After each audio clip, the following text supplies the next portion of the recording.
Ça a été un très très grand moment de chasse déjà en premier lieu.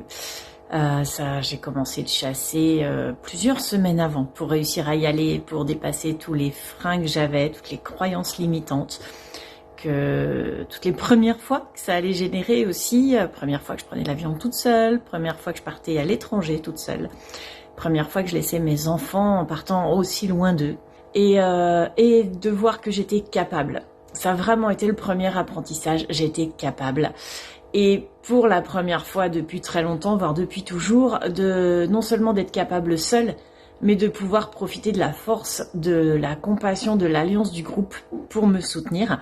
Les 2 jours d'immersion, ça a été une très très grande intensité, une très grande connexion à moi-même. Ouais, ça a été hyper... une renaissance. Éricera a été une renaissance en fait pour moi, une reconnexion en profondeur, une guérison, une renaissance. Et après ça, je savais que je serais capable de tout. Même s'il y a des moments de doute, même si je baisse les bras, et même si, comme tout le monde, je fais mes hauts, je fais mes bas.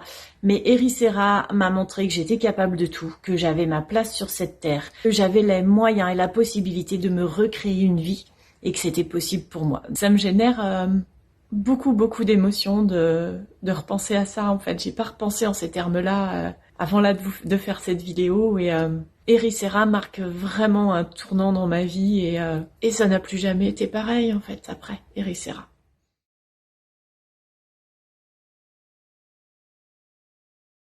Le principal changement, je crois que c'est ça. C'était vraiment le premier pas vers l'acceptation de moi. Et au travers cette acceptation de moi, le plus gros changement, ça a été de commencer de réouvrir ma capacité à recevoir, et notamment à recevoir de l'amour, puisqu'Éricera, pour moi, c'est le début d'une grande histoire de reconnexion à ce qu'est l'amour maternel, et même de découverte de ce qu'est l'amour maternel. Et le principal changement, c'est vraiment par rapport à ça, puisque je savais pas ce que c'était avant. Et ça a été vraiment un très très très gros changement en moi, de découvrir ce que c'est que ça.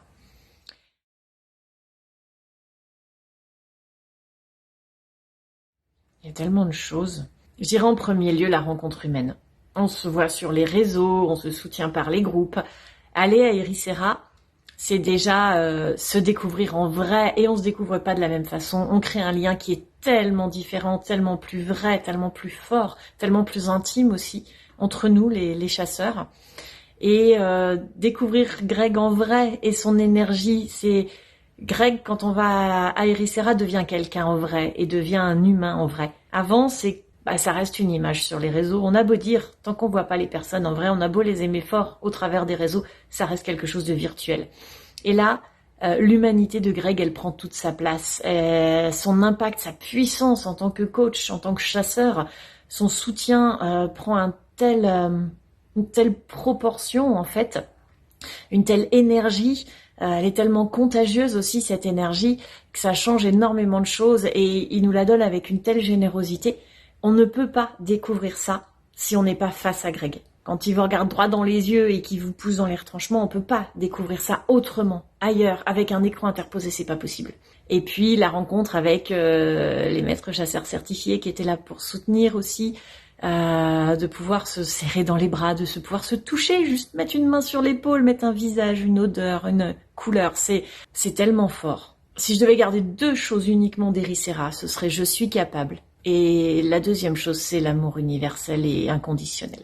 Ouais, c'est vraiment ces 2 choses-là que je garde dans mon cœur.